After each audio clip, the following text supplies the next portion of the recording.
¿no?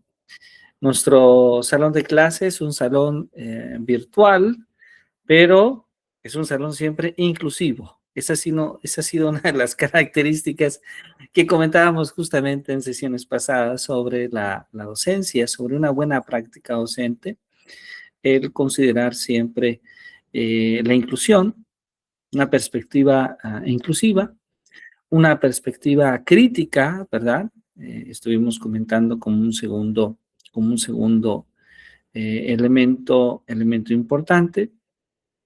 Y bueno, a esta segunda perspectiva, nosotros tendríamos que agregar algunos elementos que vamos a discutir esta noche. Así que bueno, pues me da muchísimo gusto que nos acompañen. La tercera perspectiva que estuvimos justamente viendo la sesión pasada era, bienvenido maestro Alejandro, un gusto, un gran gusto que nos acompañe maestro Alejandro. Muchas gracias por acompañarnos. Y bueno, la tercera perspectiva que observamos era el círculo del aprendizaje, ¿no? El círculo del aprendizaje, este círculo de aprendizaje que viene justamente desde la neurociencia y que esencialmente lo que hace es confirmar algunas ideas pedagógicas que no son de ahora, debo decirlo, que son ideas ya desde los años 50, 60, eh,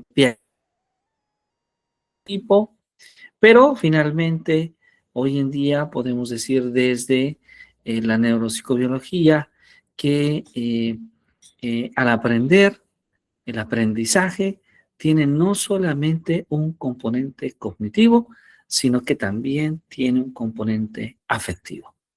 Y entonces un buen docente no solamente tiene que buscar que el alumno desarrolle habilidades o adquiera conocimientos, sino que también debe de lograr motivarlo.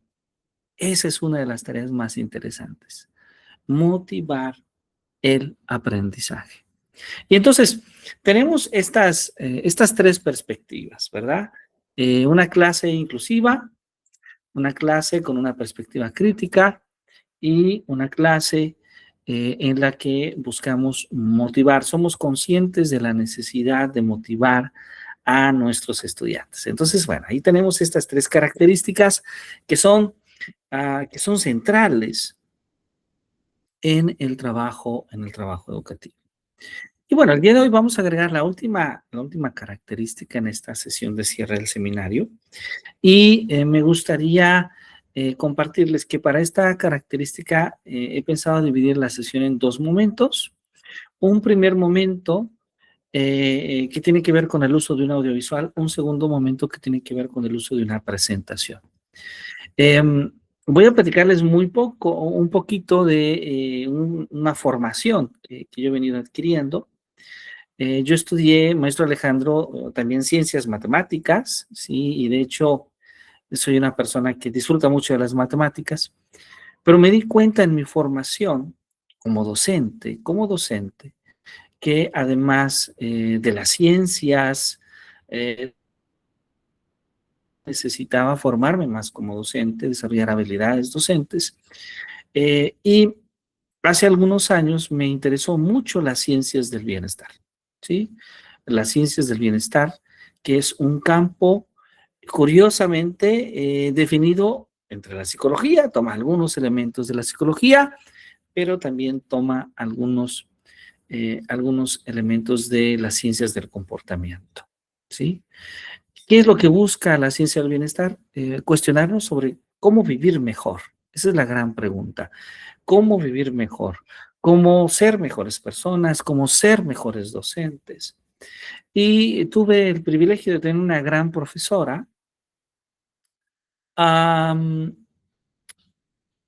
Esta es la profesora Lauria Santos, una profesora de origen latino, sí, pero que reside en los Estados Unidos, ha vivido y se ha formado en los Estados Unidos, es decir, es de ascendencia latina, pero ella es estadounidense y es profesora en la Universidad de Yale. Y entonces hace ya algunos años, la fundación Vancomer, BBVA Vancomer, hizo una entrevista para ella, una entrevista muy bonita, que yo espero que ustedes la puedan disfrutar. Se llama Ser feliz no consiste en sonreír siempre y solo en pensar positivo o pensar positivo.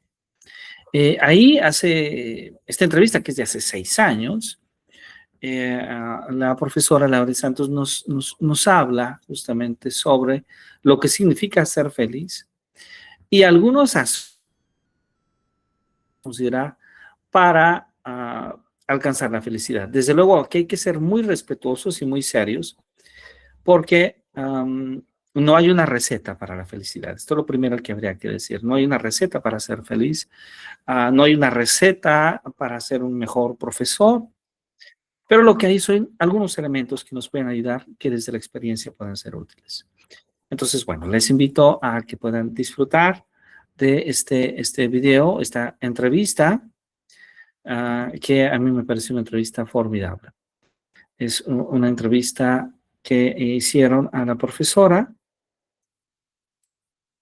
una profesora muy conocida en el mundo, una de las profesoras, de las especialistas más conocidas en este campo de conocimiento. Ok, creo que ya se puede ver allá, entonces voy a dar play. Laurie, eres probablemente una de las... Muy bien, ahí va desde el inicio. Laurie, bienvenida. Gracias por invitarme. Gracias por sacar tiempo para venir. Laurie, eres probablemente una de las expertas más conocidas del mundo en psicología positiva y la búsqueda de la felicidad. Antes de profundizar en tu investigación y en tu exitosa clase en Yale, me gustaría empezar con una pregunta muy general, muy abierta, porque vamos a hablar de la felicidad. Sí. Así que quizás podrías empezar por describir o definir qué es la felicidad y qué no es la felicidad. Creo que llevamos intentando definir la felicidad desde que, como humanos, empezamos a buscar la felicidad. Tiene muchísimas definiciones. Yo suelo usar la más científica. Cuando los científicos sociales hablan de felicidad, se refieren a ella en 2 aspectos. Uno es el lado más emocional de la felicidad, el hecho de que sentimos muchas emociones positivas, nos reímos y todo eso. Y hay una ausencia de emociones negativas. No hay tristeza, ni rabia, ni nada así. Ese sería el lado emocional de la felicidad. Hay otro aspecto que los investigadores llaman el lado cognitivo, o lo que piensas sobre tu propia felicidad. Sería la respuesta a la pregunta, en general, ¿cómo de satisfecho te sientes con tu vida? O sea, si piensas que tu vida está yendo bien, eres feliz. Para maximizar esa felicidad, según los estudios, hay que mejorar el lado emocional. Esto es, más emociones positivas. Pero también mejorar el lado cognitivo. Es decir, consiste en sentirse bien y sentirse satisfecho con la vida. Das una clase en Yale llamada Psicología y la Buena Vida, ¿verdad? Sí, sí. Era un curso diseñado inicialmente para 250 personas y has acabado con 1.200. Tuviste que buscar sitio para poder meter a toda la gente interesada en ir a tu clase. Y además, pusiste el curso online y se volvió viral. Esto demuestra el gran interés que hay por la felicidad. ¿Por qué? Bueno, creo que la felicidad nos interesa desde hace mucho tiempo. Está en la Declaración de Independencia. Aristóteles en su día hablaba de la felicidad y lo que podemos hacer para alcanzarla. No es algo nuevo. Creo que siempre hemos querido ser más felices. Creo que lo que ha cambiado es que no tenemos muchas cosas a las que asociar cómo ser felices. En la antigüedad, mucha gente tenía nociones más culturales de lo que significaba vivir una vida feliz, incluso más espirituales. Creo que al alejarnos de las tradiciones culturales y espirituales, muchos nos hemos sentido algo perdidos al buscar cosas que nos hagan felices. Creo que uno de los motivos por los que el curso se volvió viral es que todo el mundo quiere ser feliz y quieren respuestas. Hoy en día mucha gente dice, a ver, ¿qué dice la ciencia sobre esto? ¿Qué dicen los estudios científicos sobre cómo puedo mejorar mi bienestar? Y creo que por eso el curso atrajo a tanta gente. Por eso, también eres conocida por crear varias clases sobre cómo cada persona puede alcanzar esa felicidad, dada la dificultad que tenemos hoy para encontrarla. Sí. Creo que algo que nos enseña la ciencia es que aunque todos buscamos la felicidad, no solemos hacerlo bien. Tenemos ideas preconcebidas sobre las cosas que pueden hacernos felices, pero a menudo nos equivocamos. Eso significa que muchos de nosotros estamos trabajando mucho sin obtener nada. Entonces, ¿dónde está el problema?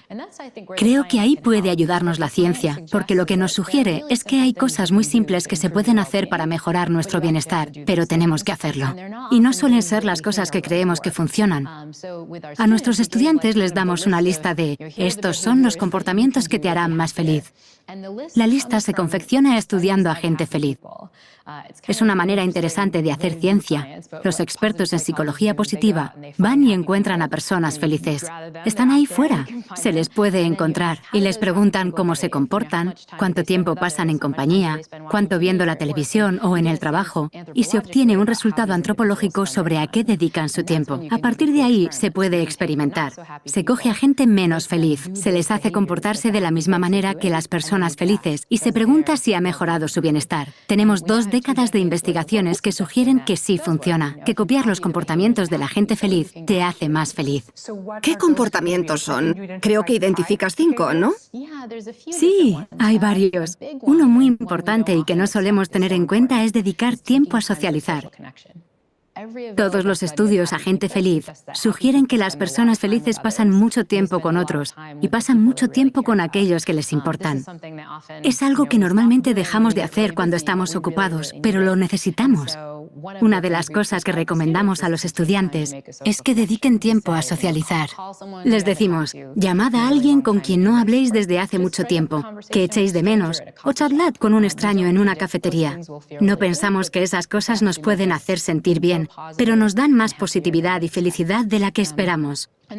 Otra cosa que sugerimos a los estudiantes es que piensen un poco más en los demás. Cuando hablamos de la felicidad personal, normalmente pensamos en autocuidados o en darnos caprichos y hacer cosas buenas para nosotros. Pero la ciencia demuestra que la gente feliz no suele hacer eso, sino que pasa más tiempo pensando en los demás. Donan más a causas sociales al año, dedican más tiempo al voluntariado. No se centran tanto en sí mismos, sino que ayudan a los demás. Otra cosa que recomendamos a los estudiantes es dedicar tiempo a realizar buenas acciones. Que hagan algo bueno por alguien, o en vez de ir solos a darse un capricho como una manicura o un masaje, se lo regalen a alguien. Que hagan algo bueno por otra persona. Insisto, esto no es algo que pensemos que nos puede hacer felices. ¿Cómo me va a hacer feliz regalar un masaje a otro? Pero de hecho, la ciencia nos dice que funciona bastante bien. Otra cosa de la que hablamos a los estudiantes es el poder de la gratitud. Dedicar tiempo a agradecer lo que uno tiene.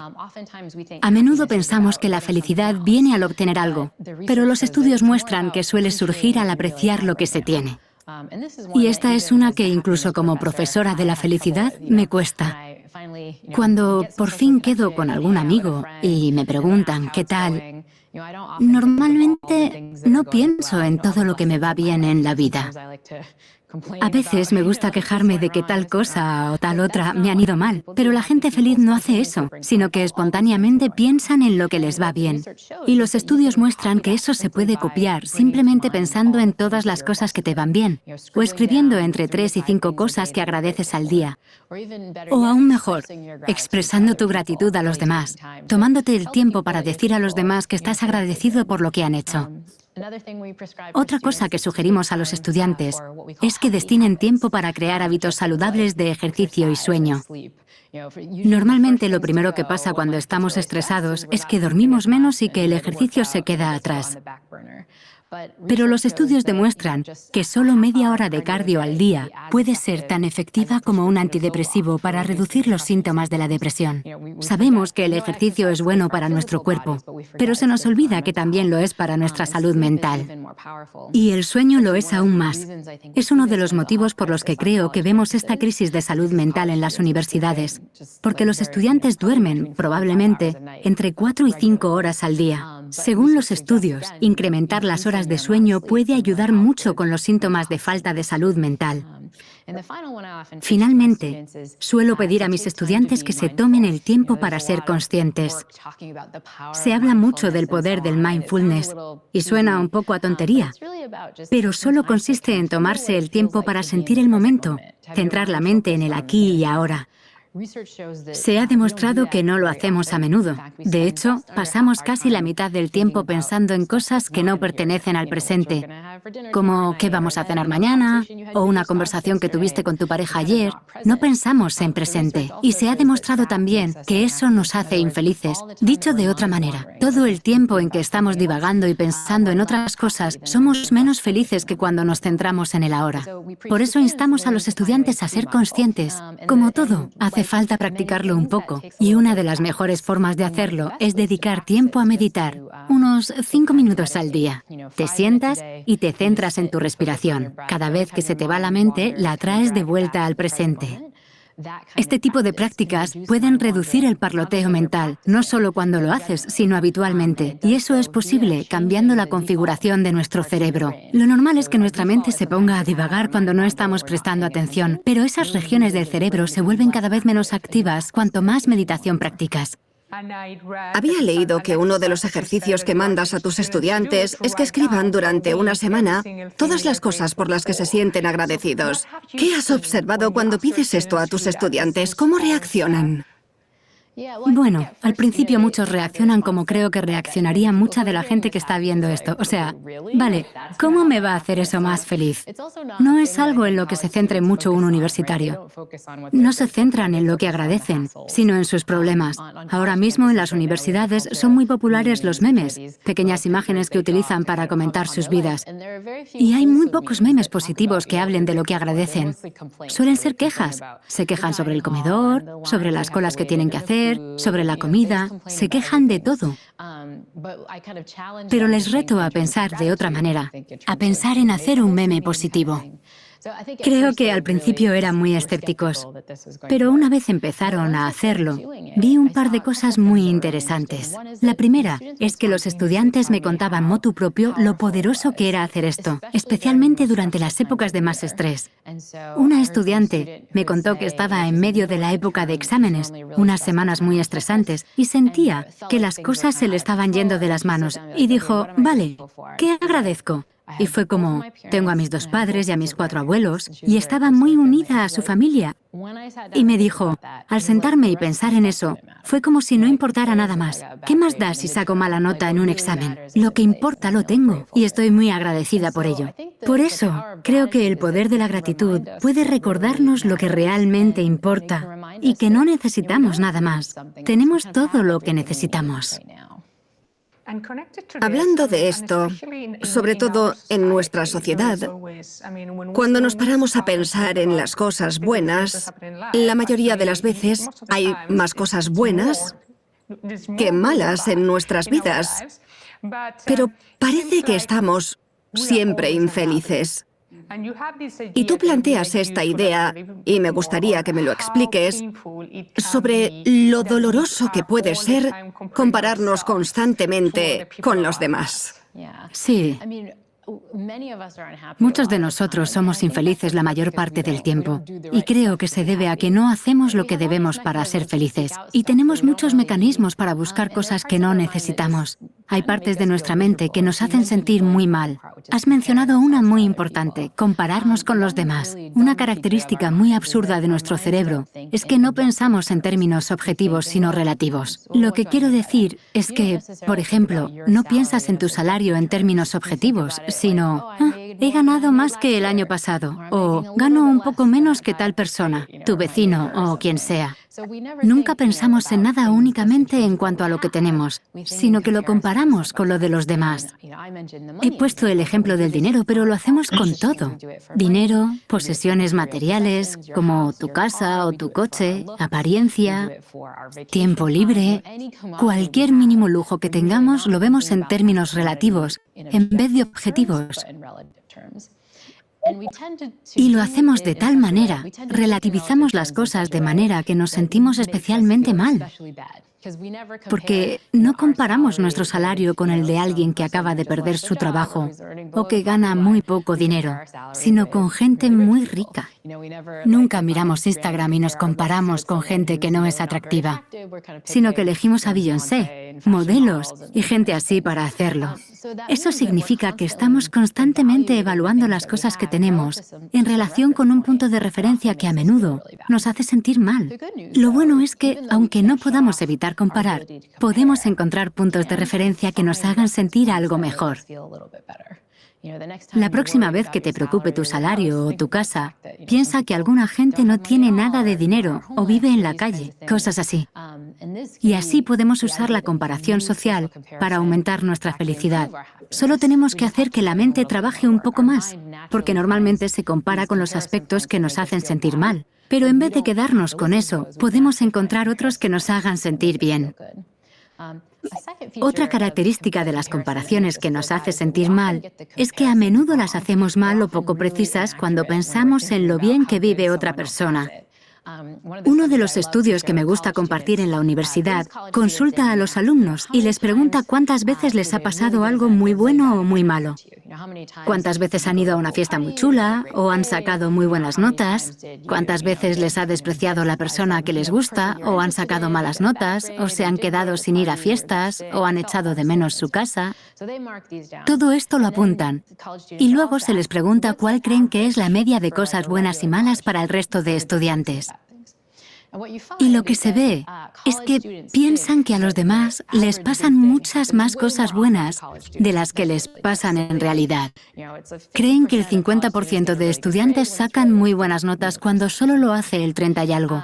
Pero donde más se nota es en las cosas negativas. Todos piensan que nadie echa de menos su casa, que nadie saca malas notas, que nadie se pierde las mejores fiestas, que son solo ellos. Y lo que nos muestra esto es que no solo nos comparamos, sino que lo hacemos mal. Lo amañamos para sentirnos lo peor posible con nosotros mismos. Por eso, a veces te das cuenta de que las comparaciones que se te ocurren no tienen mucho sentido, ni siquiera son precisas mínimamente. ¿Cómo comparamos esto con las quejas? Todos conocemos a gente que se queja constantemente y a gente que apenas lo hace. ¿Las quejas matan la felicidad? ¿O ayudan a ser más felices al sacar las emociones negativas al exterior? A ver, yo por ejemplo suelo quejarme mucho. Es lo natural para mí.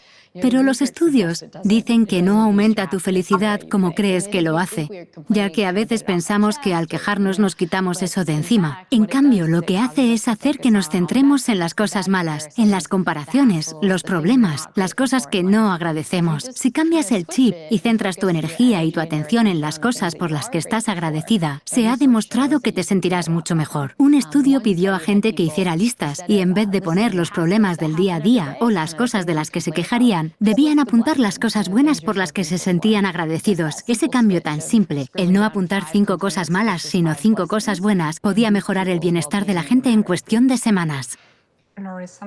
Hay un aspecto que mencionas como algo habitual que analizan los estudios de psicología positiva y es la relación entre ayudar a los demás y ser más feliz. Me gustaría que nos hablaras un poco más de esta conexión entre altruismo y felicidad. Sí, creo que la conexión entre el altruismo y la felicidad es complicada de ver, porque es otro punto en que nuestra mente ha hecho que instintivamente pensemos, ¿qué me va a hacer más feliz? ¿Comprarte a ti un café o comprármelo a mí? ¿O qué me haría más feliz? ¿Que ganes $1.000.000 o ganarlo yo? O sea, tendemos a pensar que la felicidad viene de las cosas que nos pasan a nosotros. Es nuestra primera intuición. Pero cuando investigas y propones que unas personas hagan cosas buenas para ellos mismos y otras lo hagan por los demás, descubres que la segunda opción es la que mejora el bienestar de la gente. Uno de mis estudios favoritos sobre esto lo hizo la investigadora Liz Dunn, profesora de la Universidad de British Columbia. Buscaba a gente por la calle y les preguntaba, ¿quieres participar en un estudio? Le decían que sí y les daban $20 en efectivo y les indicaban cómo gastarlo. Podían o bien gastarlo en sí mismos comprándose algo bonito, o se les decía que al final del día tenían que haber gastado el dinero en hacer algo bueno por otra persona. Luego se les llamaba y se les preguntaba cuán felices se sentían al final del día o de la semana. Mientras, a otro grupo de gente se le pedía que predijera cuál de los dos grupos se sentiría mejor. Y la mayoría dijeron que los que se dieran un capricho a sí mismos. Es instintivo. Pero de hecho, lo que pasó es que cuando consultaron a los sujetos al final del día e incluso al final de la semana, los más felices eran los que habían hecho algo por otra persona. Lo más interesante es que este estudio se ha hecho en varios países y podemos ver que es un efecto que trasciende culturas. Además, hay sitios en que $20 canadienses compran cosas mucho más valiosas. Por ejemplo, los investigadores replicaron el estudio en Uganda, donde esos $20, que en Canadá no son nada, eran suficientes para comprar medicamentos para el VIH para toda una semana. Y se vio que incluso al tratar con sumas más grandes de dinero que permitieran comprar más, seguían siendo más felices al hacer algo bueno por otra persona en vez de dedicarlo a ellos mismos. Creo que son resultados impresionantes. Nos muestran otro ejemplo donde pensamos que algo nos hará más felices, darnos un capricho, pero nos equivocamos. Y esto es un problema, porque actuamos en base a estas intuiciones. Tenemos un mal día en el trabajo y decimos, quiero hacer algo para sentirme mejor, y lo vamos a hacer mal porque mi mente me manda al sitio equivocado.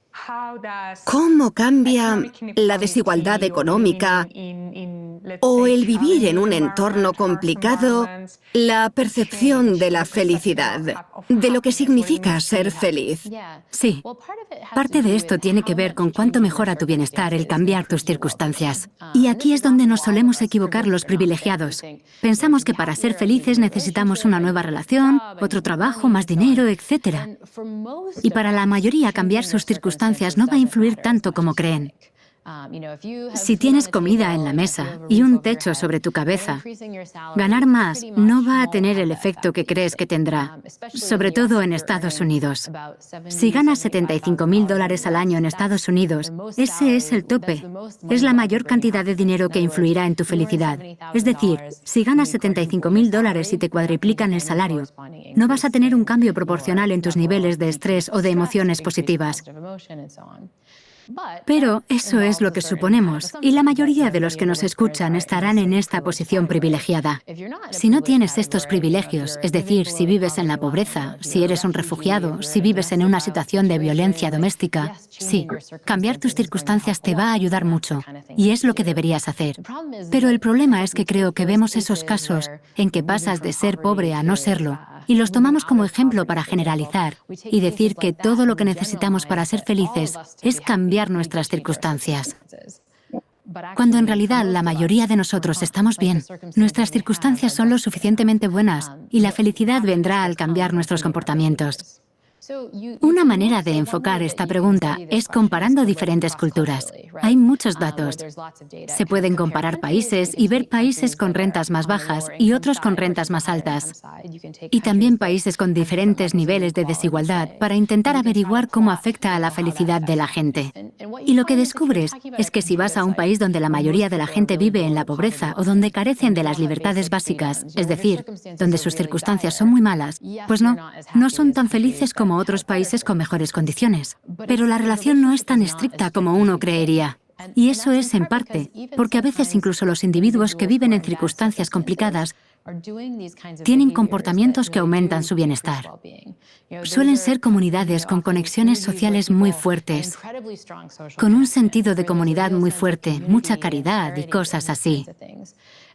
Por eso, a menudo se ven casos en que las circunstancias son muy complicadas, pero la gente es bastante feliz. Esto se ve a nivel de comunidad y a nivel individual. Si consultas a personas a las que les han pasado cosas horribles, como por ejemplo en mi podcast entrevisté a J.R. Martínez, un veterano de Irak al que hirieron en servicio al explotar una bomba mientras iba en su coche. Se quemó más de 3/4 partes de su cuerpo. Pasó la veintena entrando y saliendo del quirófano con injertos de piel y en general se le destrozó la vida. Pero si le preguntas cómo influyó todo esto en su felicidad, te dirá que fue una bendición. Sí, que cambió su vida para mejor. Y te quedas como, a ver, ¿cómo va a cambiar algo tan horrible tu vida para mejor? Pero al investigar la felicidad nos encontramos con ejemplos similares muchas veces. Personas que atraviesan momentos horribles, como diagnósticos de cáncer terminal, muertes de seres queridos o cosas así, que no queremos ni imaginar de lo horribles que son. E incluso en esos casos, la gente tiende a ver más cosas buenas que malas. Y es un recordatorio muy poderoso de que pensamos que son las circunstancias y a veces, si son realmente malas, mejorarlas puede ayudar, pero las cosas no son como creemos. Y creo que es importante para los que nos preocupamos por nuestros privilegios. Es importante para los que nos preocupamos porque nuestros privilegios no nos permiten arreglar las cosas para personas que lo necesitan. Creo que cuando nos centramos en nuestras propias circunstancias, es como si te pusieras la máscara de oxígeno antes de ayudar a los demás.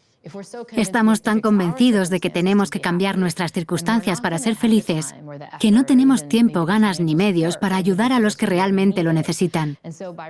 Reconociendo que vivimos bien y que necesitamos únicamente cambiar comportamientos, podemos obtener esa felicidad y esa resiliencia necesarias para resolver estos problemas. Me gusta esta pregunta. Creo que es importante porque al investigar la felicidad, la gente a veces cree que como estás centrado en ti mismo y en querer ser feliz, ignoras las cosas malas del mundo. Y creo que eso no es lo que muestran los estudios. Lo que demuestran es que si te sientes agradecido y resiliente, vas a centrarte más en los demás y vas a tener la capacidad y los medios para no sentirte abrumado y centrarte en los problemas del mundo y cómo solucionarlos. Por eso, creo que la investigación de la felicidad sugiere que el preocuparte por tu propia felicidad no significa que vayas a ignorar las cosas malas que ocurren en el mundo, sino que ayuda a ser fuertes para resolver esos problemas. La felicidad se ha convertido en una tendencia. Parece que tenemos que ser positivos, sonreír y que todo nos vaya bien todo el tiempo. Y hay conceptos que se han creado para describir este estado. Por ejemplo, hay uno en la cultura danesa sobre intentar encontrar el bienestar en las pequeñas cosas de la vida, en cosas cotidianas, aunque hay muchos más. Mi pregunta es, ¿nos estamos esforzando demasiado en ser positivos todo el tiempo? ¿Y nos está apartando eso de la posibilidad de ser realmente felices? Sí. Creo que depende de cómo enfoquemos la positividad, porque creo que la felicidad en general, el sentirnos satisfechos con nuestras vidas, sentir que la vida tiene sentido, ese tipo de felicidad está relacionada con muchas cosas importantes. Por ejemplo, hay estudios que muestran que la gente más feliz, aquella que está más satisfecha con su vida, tiende a votar más a menudo y suelen ser más sanos. Es decir, si soltara un virus en una habitación llena de gente, aquellos que son más felices tendrían menos posibilidades de enfermar, lo cual es impresionante. Hay incluso estudios que sugieren que la gente más feliz suele vivir más tiempo. Así que, de alguna manera, la felicidad está relacionada con muchas otras cosas que nos importan a nivel público, como hacer que la gente esté más sana y cumplan con su deber cívico, este tipo de cosas. Pero esa es una felicidad que viene al estar satisfecho con tu vida, una felicidad real. No se trata de sonreír siempre, ser positivo y ya está. Y creo que ahí es donde nos equivocamos. Las emociones negativas son parte de la vida, son parte de ese sentimiento de satisfacción con la vida. A menudo se dan situaciones en que la gente dice estar muy satisfecha con su vida incluso cuando algo les va mal. No tienen tantas emociones positivas o no se sienten bien. Mi ejemplo favorito es, tengo muchos amigos con bebés recién nacidos, madres primerizas que están muy contentas con sus vidas y le han dado un nuevo significado, pero aún así no duermen, no lo están pasando bien, ni se sienten muy bien, ¿sabes? Por eso creo que aunque la felicidad y el bienestar general son muy importantes, eso no significa que haya que estar siempre sonriendo y siendo súper positivo. No se trata de eso. Y de hecho, hay estudios que demuestran que ser demasiado positivo, afrontar los obstáculos con demasiada positividad, puede ser incluso malo. Hay estudios muy buenos por la psicóloga social Gabrielle Oettingen que muestran que si intentas llegar a tus metas únicamente siendo positivo, como te dicen que lo hagas los libros de autoayuda, te alejas aún más de ellas. Por ejemplo, la gente que es más positiva, digamos a la hora de enfrentar una dieta, son los que menos peso pierden. La gente que tiene problemas de salud y solo se dedica a pensar en positivo sobre, no sé, si van a poder caminar después de una operación de cadera, luego camina peor. Y dirás, vaya, pensaba que pensar en positivo era bueno. Y sí, la positividad está bien, pero cuando tienes un problema real, cuando te enfrentas a un verdadero obstáculo, hay que afrontarlo. Hay que pensar en ello para pensar en cómo superarlo. Aquí se distinguen entre las emociones positivas que tienen sentido en un momento dado, como sentirse agradecido por algo que te ha pasado o sentirse unido a alguien, ser consciente de las cosas buenas y poner buena cara cuando las cosas van mal. Si quieres realmente triunfar y alcanzar tus metas, necesitas reconocer tus obstáculos. Tienes que pensar en lo que pasa, y a veces eso puede ser muy negativo. Es decir, el bienestar general es importante y conduce a cosas positivas, pero no nos equivoquemos, no todo es eso. Y me preocupa que la cultura actual sea la de pensar en positivo, poner buena cara, como los emojis y todo esto. No tiene nada que ver con lo que estamos hablando, que es un bienestar sostenido. Hablamos de aceptar lo que tienes en la vida, ser agradecido y ser parte de una comunidad donde te sientas unido a la gente. Eso no son caritas felices, es el camino a la verdadera satisfacción con la vida. Laurie, en tu investigación, ¿has visto un cambio en lo que piensa la gente sobre la felicidad a través de las generaciones? Comparándonos a nosotros con nuestros padres, con las generaciones posteriores. Sí, creo que sí. Lo que me preocupa es que hemos afianzado la idea de que la felicidad viene de cosas que realmente no nos dan mucha felicidad. Esto lo veo mucho en mis estudiantes universitarios. Llegan allí centrándose mucho en sus notas, se centran mucho en sí mismos. Y ese no es el camino a la felicidad. De hecho, tenemos estudios que sugieren que existe una correlación entre las buenas notas y la felicidad, pero es negativa. Es decir, los estudiantes que sacan mejores notas están en los niveles más bajos de bienestar, justo lo que no queremos. Pero creo que este foco en el yo, mi beca, en mi currículum, en mis cosas, nos está apartando de aquello que nos hace felices, que es centrarnos en los demás y no ser tan egoístas. Además, nos hace perdernos las cosas que importan de verdad. Veo a mis estudiantes preocupadísimos por sus notas y dejando de pasar tiempo con sus amigos. No tienen tiempo para hacer amigos ni socializar porque están muy centrados en estudiar. No tienen tiempo para dormir porque están muy centrados en estudiar. Definitivamente, no son conscientes del presente, están siempre nerviosos por el siguiente examen, la siguiente beca, etc. Con esto quiero decir que creo que con el tiempo, lo que ha pasado es que nos hemos ido alejando cada vez más de las cosas que realmente importan. Y creo que es, en parte, porque nos hemos apartado. En muchos lugares del mundo, nos apartamos cada vez más de las tradiciones espirituales. Muchas religiones recomiendan cosas importantes para conseguir la felicidad. Los rezos ayudan a ser conscientes, tomarnos tiempo de hacer cosas por los demás, socializar como parte de la práctica religiosa, ser agradecido. Estas son las cosas que promueven las tradiciones culturales y espirituales. Pero con el tiempo nos hemos ido apartando de eso. Cuando lo pienso, como científica que estudia la mente y cómo evolucionan esas cosas, creo que la cultura nos daba cosas para protegernos de nuestros propios malos instintos. No puedes ser egoísta si estás realmente involucrado en una comunidad religiosa, porque va justo de lo contrario. Pero al deteriorarse esas tradiciones, creo que hemos tomado un camino que nos aparta de la felicidad, lo cual es triste porque creo que lo estamos intentando, como has dicho, más que nunca. Nos estamos esforzando mucho y lo estamos haciendo mal. Sí, creo que uno de los retos al que nos enfrentamos todos, y has mencionado, son las relaciones sociales, claves para la felicidad. Pero cuando vivimos en ciudades grandes como Nueva York, es complicado encontrar el tiempo para ellas, porque vivimos en sociedades que nos hacen enorgullecernos del éxito individual. Tenemos que cambiar nuestras prioridades.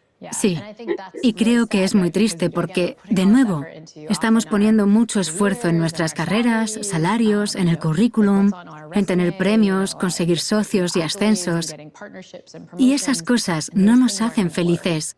Y normalmente dejamos a un lado cosas que requieren tiempo y esfuerzo, como las relaciones o las prácticas necesarias para vivir en el presente. A eso no le dedicamos tiempo, pero es lo que nos va a dar lo que queremos. Laurie, para resumir nuestra conversación, me gustaría preguntarte, ya que hemos empezado con una pregunta abierta, quiero acabar de la misma manera. ¿Cuál es la receta universal para la felicidad? La receta universal para la felicidad creo que es tomarse tiempo para pensar en los demás y en el aquí y el ahora. Creo que si haces eso y además añades un poco de ejercicio y horas de sueño, lo conseguirás. Muchas gracias, Laurie. A vosotros. Muy bien, bueno, espero que hayan podido disfrutar de esta entrevista con la doctora Laure Santos. ¿Qué le parece, maestra Gemma? ¿Qué le motivó de esta participación? ¿Qué me motivó? Ajá, así es. Bueno, ¿O qué me descubrió pareció nuevo? una plática excelente, ¿verdad? Esa charla, porque la verdad es muy cierto lo que dice, que uno se siente satisfecho cuando uno hace algo por los demás, ¿verdad? Bueno, hablo de mi persona y de mi familia, ¿verdad? En esta ocasión, nosotros somos personas que cuando nos llega, bueno, mi madre, ¿verdad? Nos ha inculcado y mi papá, que cuando tenemos algún bono que nos llega, un dinerito extra, lo compartamos con los demás. Y somos de, ¿verdad? No me gustaría hablar, pero bueno, lo voy a hablar. Nosotros somos dadas de ir al hospital a dar a repartir algún refrigerio, algún café, ¿verdad? Para esas personas. Y como dice ella, muy cierto, uno se siente satisfecho, se siente contento, ¿verdad? Y yo creo que esa satisfacción, no la tenemos todos, no todos somos, no pensamos en los demás, ¿verdad? Como dice ella, pensamos en nosotros nada más. Y yo creo que eso a nosotras, ¿verdad? Nos ha ayudado como personas, al menos a mí, a mi familia, ¿verdad? Y en lo que respecta a mí, ¿verdad? En la escuela siempre me gusta dar, me siento sin recibir nada a cambio, ¿verdad?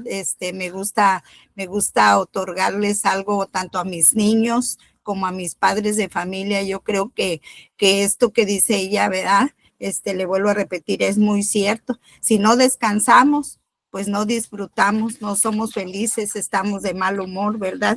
Ella mencionaba algo muy importante, el socializar con los demás, el dedicar tiempo a los demás y el de hacer ejercicio, el tener ese sueño que debemos de tener como personas, ¿verdad? Porque a veces somos muy dados a desvelarnos tanto y no dormimos como debemos de dormir y estamos de malas al otro día porque no tuvimos ese periodo de sueño que debimos de ver, que nuestro cuerpo requiere, ¿verdad? Y yo creo que ella habla de eso muy cierto, muy acertado, ¿verdad?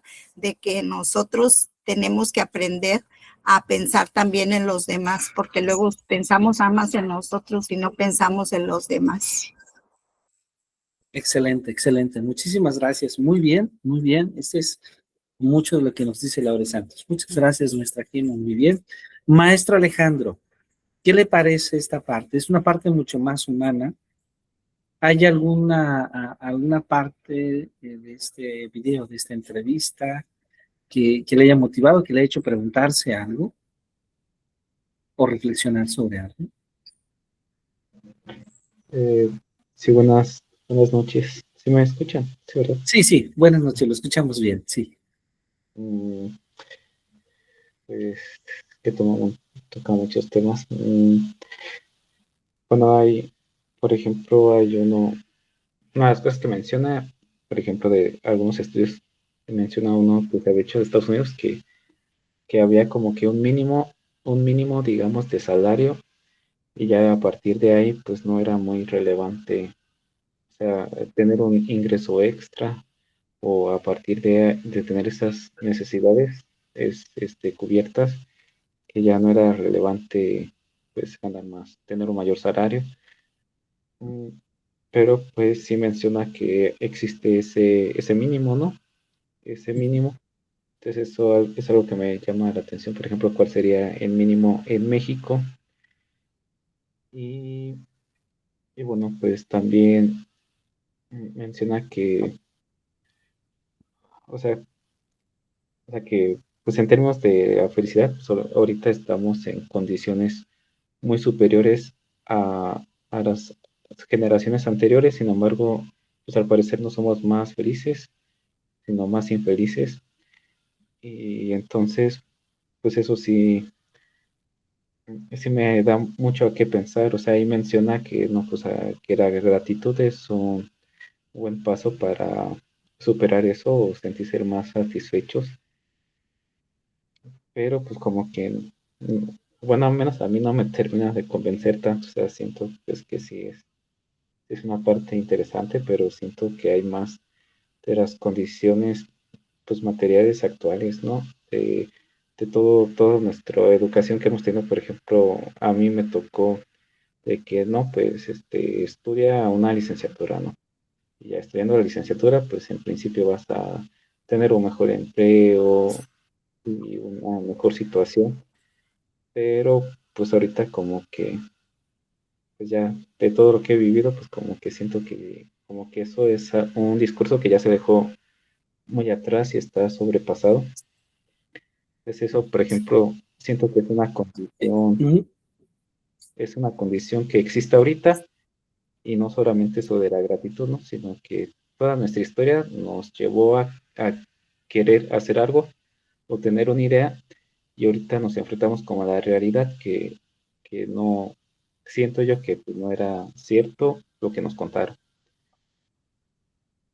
claro, claro. Muchas gracias, maestro Alejandro, por su participación. Dos reflexiones muy importantes. La primera, perdón, voy a comenzar con la última, ¿sí? Y esto es en efecto porque um, la modernidad, la modernidad eh, nos ha generado siempre expectativas.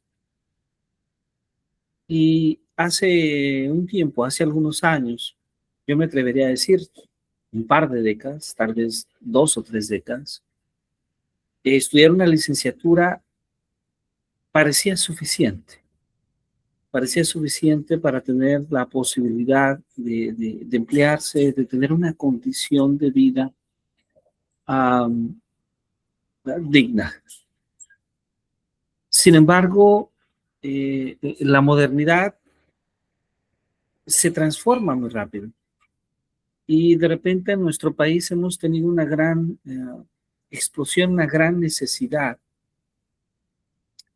de que haya nuevas opciones, ¿sí? Una menor cantidad de posibilidades de emplearse, menos oportunidades de empleo y cada vez más estrictos para poderse emplear. Hoy en día una maestría es necesaria y probablemente el grado que podría una persona darle posibilidades de acomodo es un doctorado. Pero debo decirlo, hoy en día también hay personas con doctorado desempleadas. Hoy en día hay personas con doctorado que están buscando un postdoctorado o una estancia de investigación para poderse emplear. Entonces, en efecto, eh, hay un fenómeno que algunos psicólogos estudian que se llama la depresión de la modernidad. Y esa depresión de la modernidad es no cumplir con las expectativas que tú tienes a futuro. Las personas en cierta medida actuamos conforme a ciertas expectativas. Alguien nos dice, bueno, entre los 30 y los 40 vas a poder tener una casa, vas a poder tener una familia, vas a tener un trabajo y de ahí vas a poder vivir de la mejor forma con tus seres queridos. Pero muchas veces esto no se cumple. A veces no es posible establecer una relación sana con otra persona.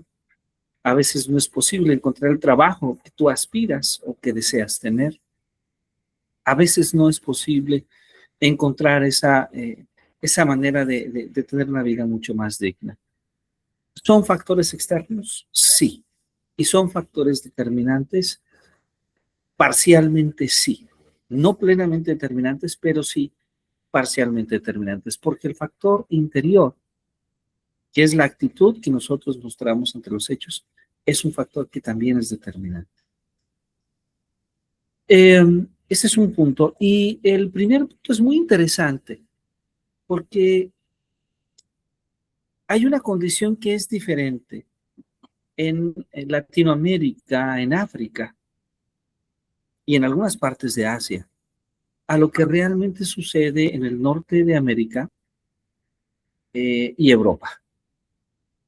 Porque la condición de vida en promedio en Europa eh, y en Canadá y Estados Unidos es mucho más alta que la que vivimos en Latinoamérica.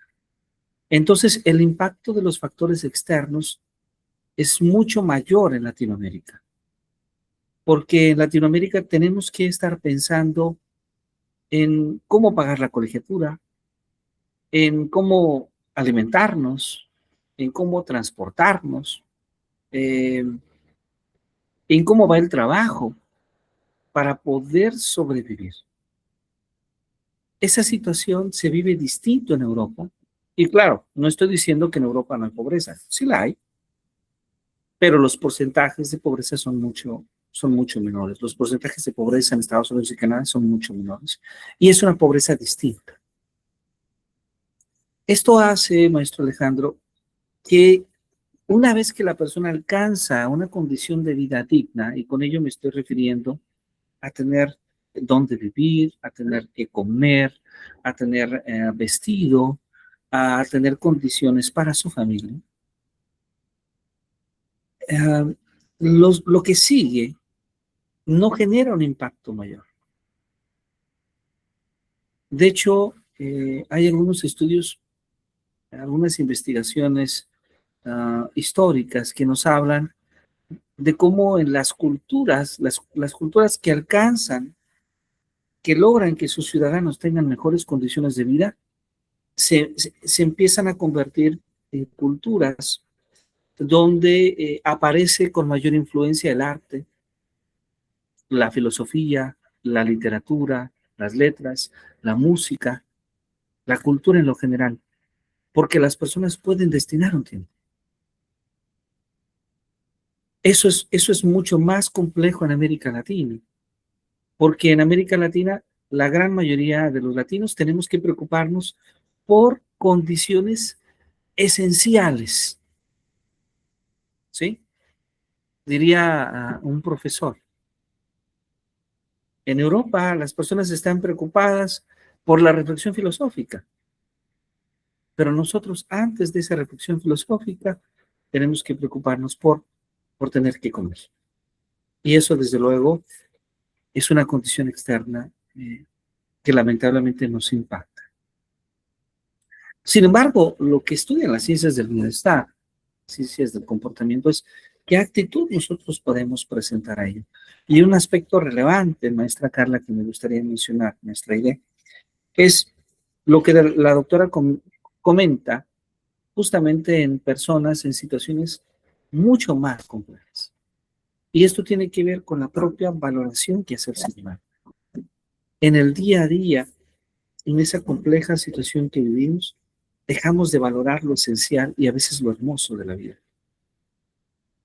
Y la reflexión de las ciencias del bienestar es, hay que detenernos a veces un poco. A veces el mundo no es tan oscuro como nosotros pensamos. Seguro no es como pensamos, pero tampoco está en oscuro. Muchas gracias por sus reflexiones, maestro Alejandro. Maestra Carla, maestra Aide, ¿alguna reflexión, algún punto que deseen comentar? Sí, doctor. Creo que lo que dijeron los maestros es muy importante y también lo que usted dijo, ¿verdad? Pero también, o sea, el hecho de que nosotros como maestros a veces la felicidad se ve en muchos aspectos también como maestros a veces es frustrante la felicidad. ¿Por qué? porque lo vemos en nuestro entorno como maestros. Llegamos a la escuela y, o sea, es trabajo y es bonito, pero de tanto trabajo que nos dejan, de tanto trabajo que en lo administrativo hay que sacar, a veces uno se frustra de tanto y la felicidad, ya el hecho que con tus alumnos no, desde el momento que llegas, mañana hay que entregar documentación, hay que entregar esto, hay que entregar lo otro, y llega un momento en que o trabajas con tus alumnos bien, porque tienes que entregar eso, entonces esa felicidad ya no es la misma. O sea, no es la misma felicidad con los niños. Ya estás apurada en tú terminar la jornada para hacer el trabajo de lo administrativo. Claro, claro. Y eso es frustrante. Ahora, otra cosa, yo me ponía a pensar, uno como maestro, cuando ya se jubila, no es toda la felicidad. ¿Por qué? Porque a veces uno como maestro dice, bueno, ¿y ahora qué voy a hacer? Claro, ¿En qué me voy a emplear? O sea, ¿qué voy a...? Sí es cierto, a veces dice uno, no, ya me quiero jubilar porque quiero disfrutar, quiero hacer esto, quiero hacer lo otro. Pero ya cuando tú ya te jubilas, yo lo vi en mis papás, lo veo en mis compañeras que se han jubilado, o sea, van directo al matadero, a veces le decimos nosotros porque, o sea, no las vemos felices, una que otra, sí, mira, yo me siento feliz, viajo, hago esto y hago lo otro, pero hay muchas compañeras que se jubilan y el semblante no es de felicidad, entonces eso también repercute mucho en uno como maestro. Es algo que yo a veces así platico con mis compañeras, ya varias nos vamos a jubilar y una compañera ya está por jubilarse y yo le veo el semblante de que no, yo ya me voy a jubilar, yo ya me quiero jubilar. O sea, no es feliz ya, no es feliz en la escuela ya, porque ella no la veo feliz, esa felicidad de que, ay, voy a disfrutar a mi familia, ya no es feliz. Entonces también eso como maestros, pues en cierta forma como que no me cabe a mí, o sea, no sé cómo cl- expresar mi forma de decir, yo no quiero llegar a eso. claro, claro. Un aspecto importante es que como docentes eh, no nos formamos, aun cuando, como cualquier ser humano, vamos desarrollando cierto tipo de gestión emocional. Creo que como docentes necesitamos esa gestión. Necesitamos aprender más a gestionar nuestras emociones eh, para poder hacer frente a estas situaciones que ustedes nos comentan y que son reales, que son reales. Yo lo entiendo muy bien. Bueno, voy a permitirme continuar un poquito y ahora me gustaría compartirles esta presentación que me he permitido elaborar para todos ustedes. A ver si ya se ve allá. Les agradezco mucho. Sí, me confirma. Sí. Sí, doctor, sí se ve. Sí, Sí, ya se doctor. ve. Muchas gracias. Que es como una especie de reflexión final de este seminario y yo me permití llamar, ¿cómo podemos ser mejores docentes? Sí, que esa es la gran pregunta.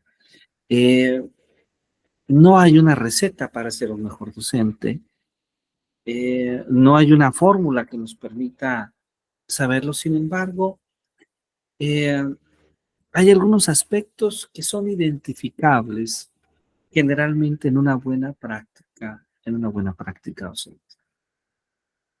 Y me voy a permitir comentar al menos 3 de estos aspectos. El primero es recordar que ser un mejor docente, ¿sí? Ser un mejor docente es un aspecto que combina eh, 2 áreas muy interesantes, ¿sí?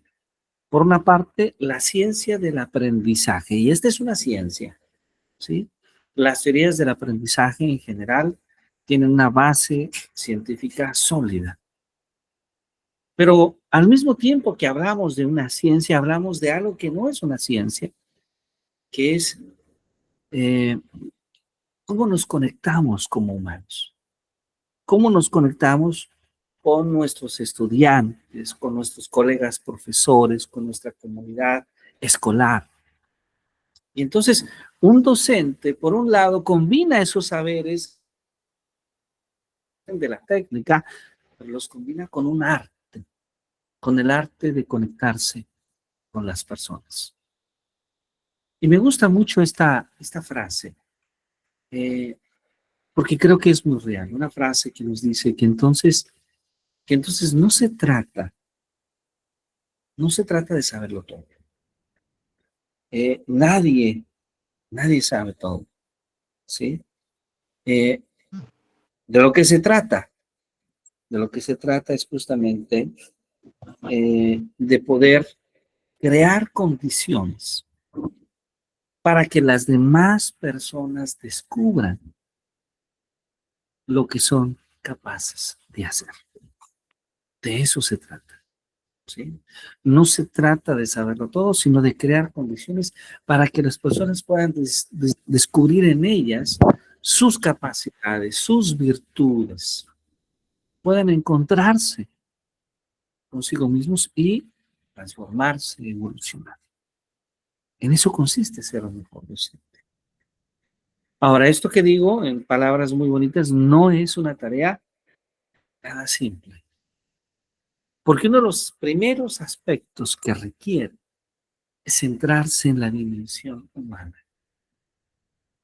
Y esto tiene que ver en cualquier campo del conocimiento, la ciencia, las matemáticas, la filosofía, la lengua, cualquier campo del conocimiento. El aprendizaje es un acto social.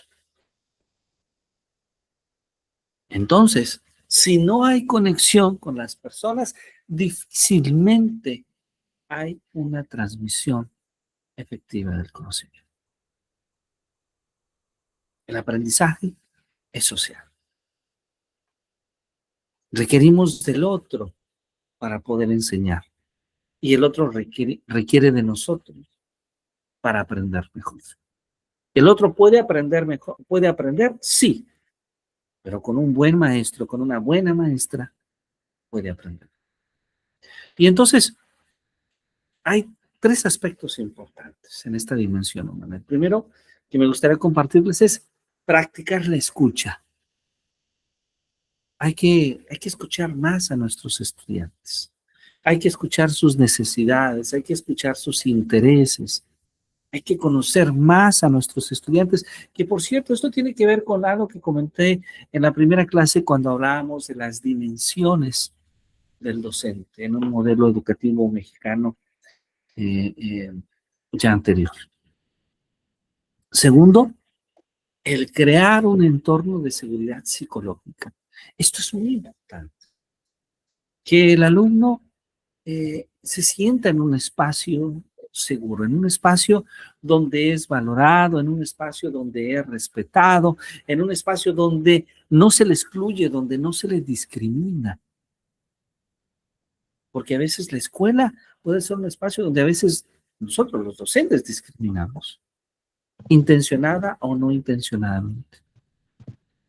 Tenemos que darnos cuenta que nuestras palabras tienen un efecto en las personas. Y tercero, humanizar tu figura, humanizar tu persona. Y cuando me refiero a humanizar tu figura, tu persona, me refiero a la figura en el sentido de la imagen del profesor, de la profesora, es darnos cuenta que somos seres humanos, que a nosotros también nos ha costado aprender, que a nosotros también nos cuesta aprender. A veces exigimos más de lo que nosotros damos. A veces le exigimos al estudiante que recuerde el teorema de Pitágoras, que nosotros lo hemos estudiado, dicho los últimos 10, 13, 15 años en nuestra práctica, y a veces el estudiante es la primera vez que lo escucha. Tenemos que humanizar más nuestra figura. Tenemos que darnos cuenta que también para nosotros hay retos, que también nosotros nos equivocamos. Sin embargo, también nosotros aprendemos y podemos ser mejores docentes. La dimensión técnica. Esto también es muy importante. Vean, sí, estamos hablando de la parte humana del docente, pero no es solamente la parte humana. Una vez alguien decía, es que lo importante es tener una buena pedagogía. No, no es suficiente. ¿Es importante? Sí, pero también tienes que conocer tu campo de conocimiento. Si quieres impartir física, bueno, necesitas conocer didáctica de la física, pero un buen didacta de la física sabe física. Si solamente dejas la didáctica sin física, no podrás dar una buena clase de física. Necesitas la didáctica y también el campo de conocimiento. ¿Sí? Necesitamos entonces construir ese andamiaje sobre nuestro campo de conocimiento, sobre nuestra clase.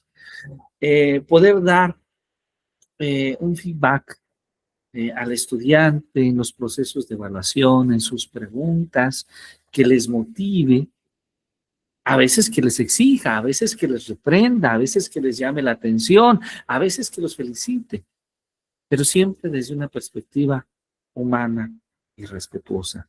Tener mucha claridad de cuál es el propósito de en desarrollar una determinada actividad. Y claro, la dimensión reflexiva. ¿Sí? Esta dimensión reflexiva que tiene que ver con una parte personal, pero también con una parte de la comunidad. La visión reflexiva que tiene que ver en cómo nosotros reflexionamos sobre nuestra práctica, cómo nosotros reflexionamos sobre nuestra labor educativa, sobre cómo nosotros reflexionamos sobre nosotros. Y aquí algo muy importante que ahora se comentaba. Ese reflexionar sobre nosotros también implica el cuidarnos a nosotros. El valorar también nuestra persona. Y en mediar las actividades, las propuestas, para también tener un cuidado tanto de nosotros como también de nuestros estudiantes. Hay que reflexionar sobre nuestras acciones en el aula.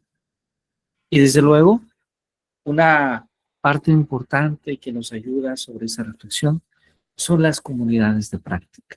Nuestros colegas. Nuestros colegas nos ayudan bastante porque nos ayudan realmente a mejorar, nos ayudan a reflexionar sobre cómo mejorar nuestra clase, sobre cómo mejorar nuestra docencia y sobre cómo estar bien, que es un aspecto fundamental. Entonces, bueno, esto es solo una perspectiva, desde luego, pero pensemos la práctica docente desde estas tres dimensiones. Desde una dimensión reflexiva, desde una dimensión técnica y desde luego desde una dimensión humana. ¿Sí? Esta es la mirada justamente de la docencia, de esa docencia que combina el aprendizaje, que combina esta parte técnica de desarrollar saberes, conocimientos, con una parte humana, porque somos humanos, nuestros alumnos son humanos y lo que buscamos es construirnos unos a los otros. Entonces, esta frase, con esta frase cierro, aunque no es una frase de Carl Rogers, pero creo que queda de alguna manera con la idea que Rogers muestra en su psicología y pedagogía humanista. La idea de poder potencializar a cada uno de nuestros estudiantes. La idea de lograr que nuestros estudiantes vayan descubriendo poco a poco sus capacidades, también sus limitaciones, porque el ser humano tiene limitaciones, y vayan descubriendo lo que ellos pueden hacer. Y yo creo que esto cumple perfectamente esa labor que nosotros podemos tener como docentes.